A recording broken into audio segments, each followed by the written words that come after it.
Hi, it's Friday. That means another edition of the Zogby Report, real and unscripted. Those of you who've been following us right along or here and there realize that this is the time when my son, Jeremy, and business partner, and I'm John, get together and talk about topics of the week.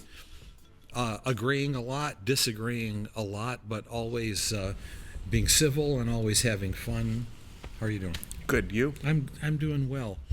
You know, I thought I would get right into it. You want to talk about Ukraine, and of course we will. But I want to talk about basically what we do and how we do it and what we know best, and that is polling. And I think a good springboard to our conversation is that there are two brand new polls out yesterday, both by very respectable pollsters. Grinnell College in Iowa worked together with Ann Selzer of Ann Selzer and Company, probably the number one poll in all of Iowa. They did a national poll. And then the other is Fox News, which, despite the alleged bias of Fox News, their polling has always been right on, and quite good. The thing that struck me is that two nationwide polls done pretty much simultaneously.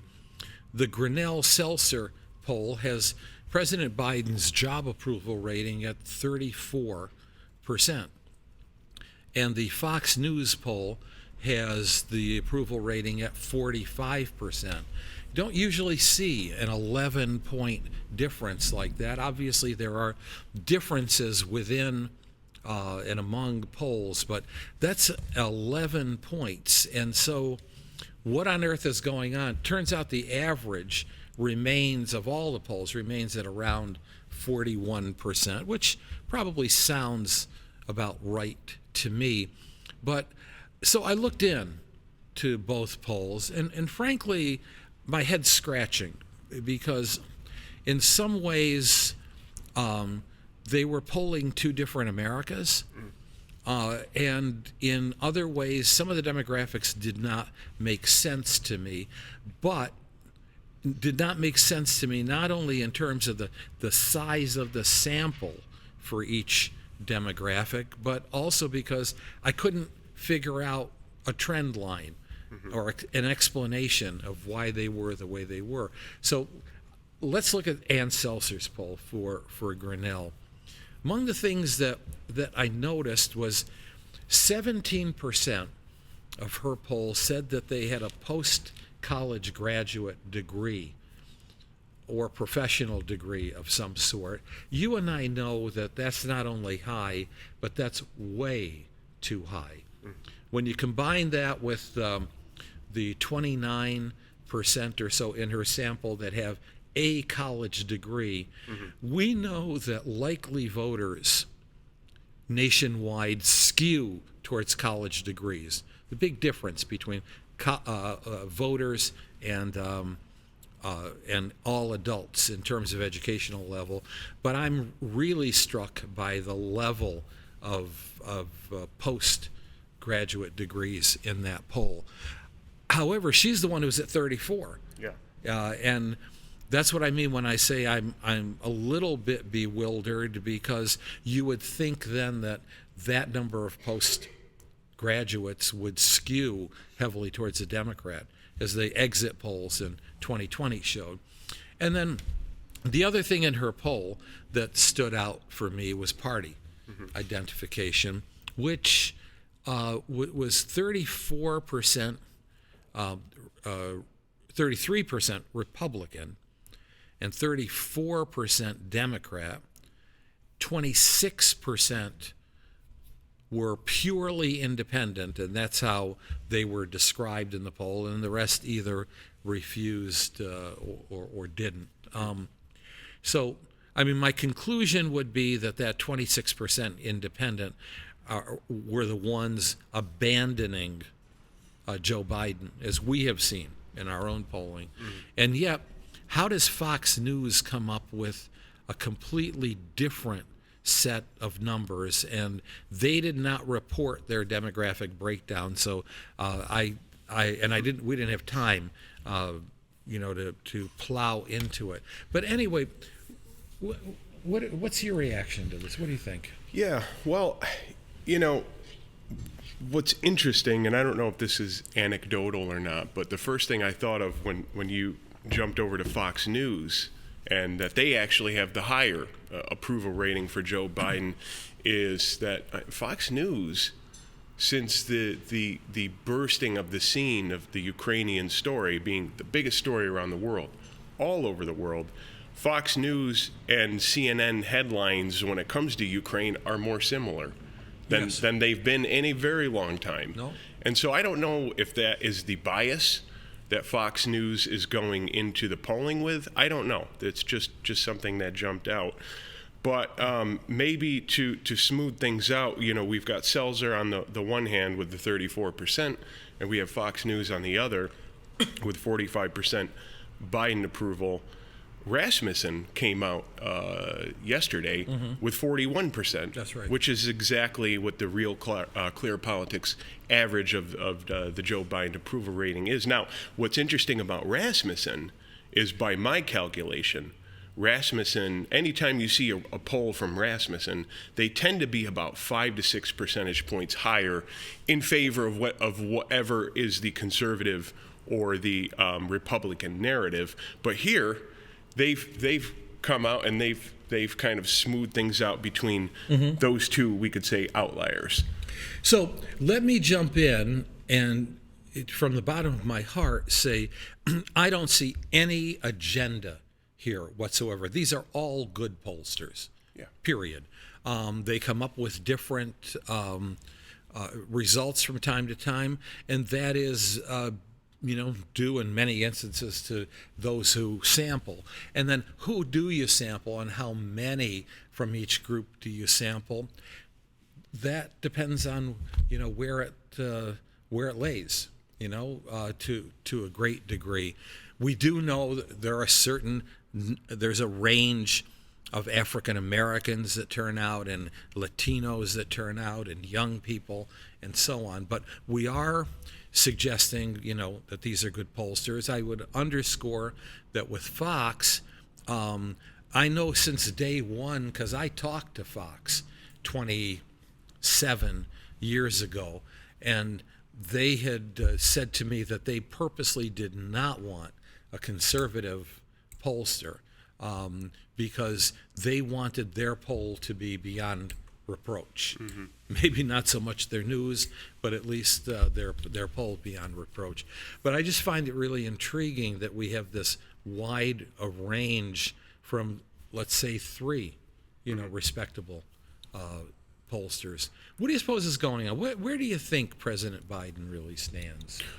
Well, it's clear. There has been no Ukrainian boost, right? I think we were expecting, as this was unfolding in late February and spilled over into March and became the number one story, so much that COVID fell by the wayside to the point where nobody's talking about COVID. And I've noticed, around this area, when I go shopping, most people aren't wearing masks. People have left behind COVID. They're focusing on Ukraine. You see a lot of establishments and homes with Ukrainian flags displayed out front.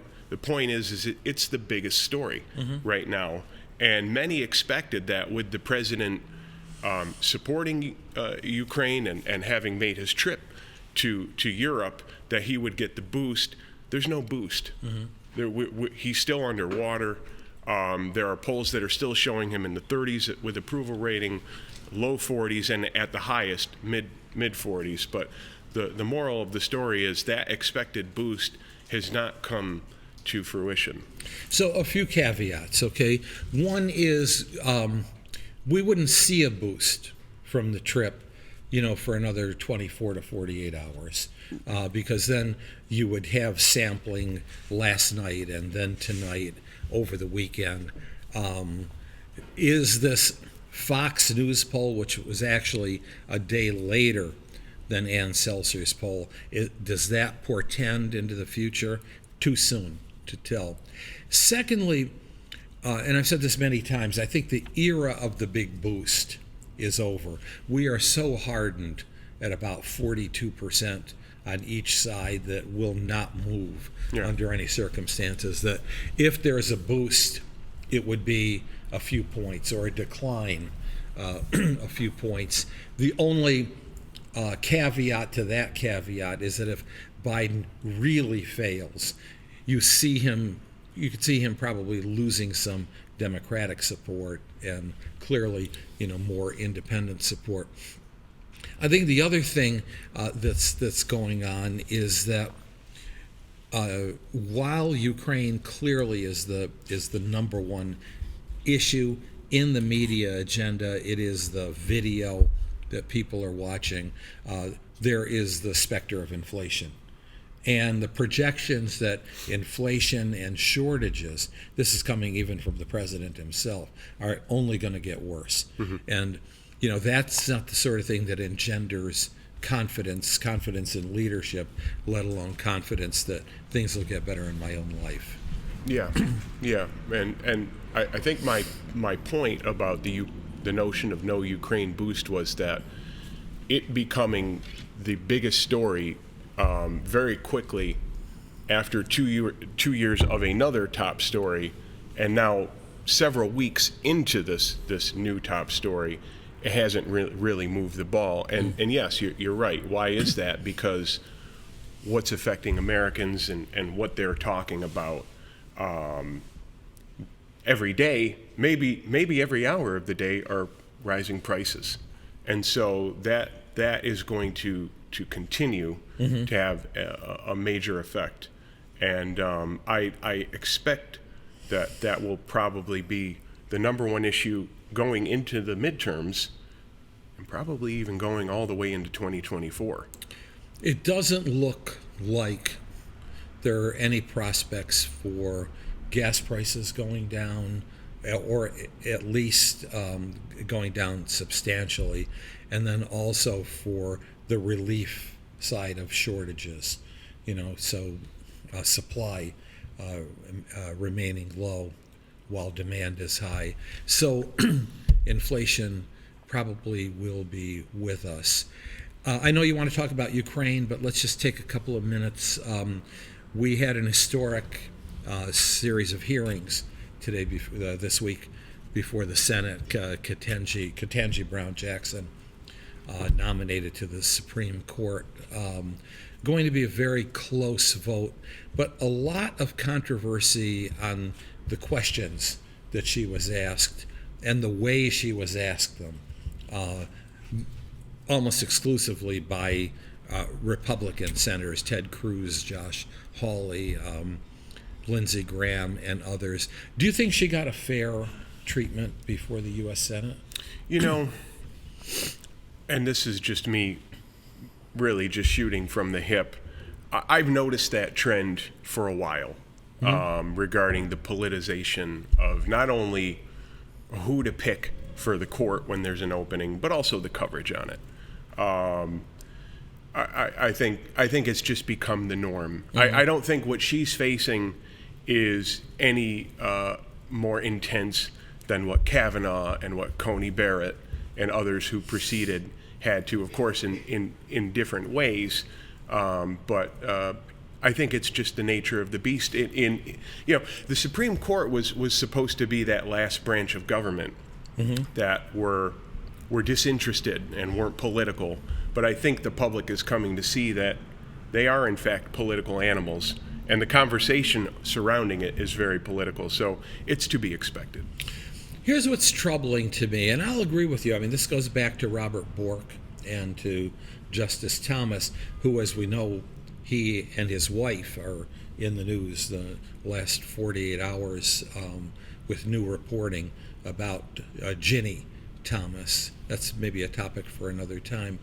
But since then, we're going back about a little over 30 years now. This whole question of legitimacy, again, we've been talking about that an awful lot. I mean, it used to be understood that, all right, I'm a Democrat, Republicans are in power, there's an opening, a Republican president nominates, and yeah, a good bit of the opposition party is going to oppose, but president has the, let's call it the right and the power to pick somebody who mainly agrees with him to the Supreme Court. That seems to be lost. These seem to be the fight to the death. Now, the treatment of Robert Bork, somebody I totally disagreed with, but the treatment of Robert Bork, reprehensible by the Democrats. The treatment of Clarence Thomas raised an entirely new issue, and one that is even more with us, the whole Me Too aspect. But, as we get further down, every effort made to block a president from appointing someone to the court doesn't seem to be playing by the rules, Democrats or Republicans. Hey, Mitch McConnell blocked Merrick Garland's nomination by Barack Obama. He's saying it was too close to an election when it was a year and a half before the election. This is a very troubling trend. Well, look, you go back to when I was just awakening to paying attention to politics in the late 90s, and, man, the good old days when we used to fight about immigration and abortion. Well, not only have the parties and the voters become more polarized and hyper-partisan, but the issues are way more intense. The issues are not just invading our communities, they're invading the homes. Some would say they're invading our bodies. And so this is just the contentious nature of a republic that, or depending on your term, we even disagree over that. Are we a republic or are we a democracy? But this is just the contentious nature of the very debates and how voters perceive their livelihoods and the future of their standard of living. So what do you think? Does she make it to the Supreme Court? I don't know. What do you think? Barring anything unforeseen, I don't know what happens over the weekend or not, but she makes it, and it's probably a party line vote with Kamala Harris having to intervene. The reason I say this is that there are a few Republicans who are on the list who might vote for her. Lisa Murkowski, normally from Alaska, she's in a very tight re-election battle. I don't see her jeopardizing her right-wing base. Susan Collins used to be very predictable. She voted for Judge Jackson for the appellate court. This time around, maybe too much pressure. If there's anybody, I think it might be Rob Portman, from Ohio, or Burr from North Carolina, both of whom are retiring. Other than that, I think it's probably going to be, I see all Democrats voting for her, including the vice president, if need be. Where are we going with Ukraine? We've been hearing a lot about World War III, and whether we actually get to the true intensity of a World War III. Right now, it's economic warfare, and there's an old saying that economic warfare breeds hot warfare. We saw that with World War II and the embargo of Japan, which led to the Japanese attacking Pearl Harbor. But so we're seeing a lot of these historical analogies to World War II. And of course, I always have to go back to the famous Mark Twain quote that history doesn't repeat itself, it rhymes. In other words, you don't see the same exact thing playing out, but you see similar themes. And so putting aside the politics and where you stand, what I'm most interested on is where are we headed? Where is the world actually moving?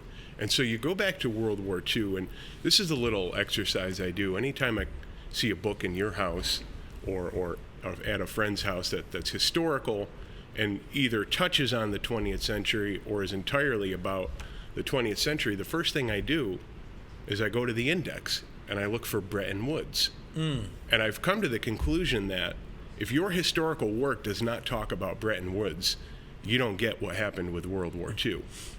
So just quick little synopsis here. When the war was over and the rubble and the ashes were settled from the horrors of World War II, the financial lords of the world got together in Bretton Woods, New Hampshire, and essentially what happened was the world was previously on the pound sterling currency standard. That was the world reserve currency. And so at Bretton Woods, the British pound sterling was officially sacrificed at the altar, and the US dollar rose from the rubble of the war like a phoenix. And since then, that was 77 years ago. That's a fascinating number. 77 years ago, it's been that way. The dollar has been the preeminent currency. If you want to do trade, you have to have a big portion of your reserves in US dollars, or even assets denominated in US dollars. So what I see happening, and it's pretty obvious in the news, is that World War III, which I'm saying is already happening, even though shots haven't been fired directly between Russia and the United States, you just saw the Saudi Arabians meet with the Chinese and discuss taking payments in yuans for their oil. That is a major, major signal and a threat to the United States dollar. And so no reserve currency can last forever. And so what I see happening is the US dollar losing its reserve currency status because other countries look at what's happening to Russia, and make no mistake about it. What's happening to Russia in terms of embargoes and sanctions, these kind of sanctions have never been put on a nation before. This is all-out economic warfare. If you're another nation and you're scratching your head, you're on the sideline, you're saying, that could happen to me if I disagree with Washington, D.C., then you're terrified about being shut out of the SWIFT system and out of global trade. You're probably more likely to go around and talk with the Chinese and the Russians, who are now building alternative financial trade infrastructure. And so the dollar is potentially getting closer to losing its reserve currency status. And I also think money will never be the same. You see a lot about talking about the digitalization of money, central bank digital currencies. I think that's where we're headed. And so what that portends, well, there's all kinds of implications for that. But that's what's really being missed. I mean, it's being talked about circumstantially or a little bit in financial news, but it's not front and center. That's the real story about what's going on, is what's going to happen to global trade and what's going to happen with the US dollar as a reserve currency status, and what will be the future of money.